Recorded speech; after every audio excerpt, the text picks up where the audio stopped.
утром 2 милиции идут. Дом на этом небольшом участке в поселке Салмыч построили недавно. Строение было каркасное, полностью деревянное. Электричество там было, а вот газ еще не подвели. И плита, и отопление работали от электроэнергии.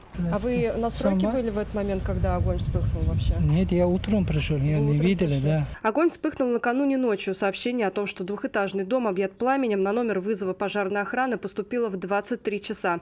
К моменту прибытия огнеборцев он горел по всей площади. Пламя грозило перекинуться и на дома соседей. Ближайший стоял в 17 метрах от эпицентра возгорания. Пожарным потребовалось больше получаса, чтобы полностью потушить пламя. Но, несмотря на все усилия пожарных, спасти строение не удалось. Пламя в считанные минуты охватило весь дом, и все, что от него осталось, это гора пепла и сваи. 59-летний хозяин успел выбраться из горящего дома. Позже его госпитализировали с ожогами 30% тела. У него пострадали лицо, туловище и руки. Наиболее вероятной причиной возгорания специалисты считают нарушение правил эксплуатации электрооборудования. Елена Соляхова, Данил Филатов. Вызов 112.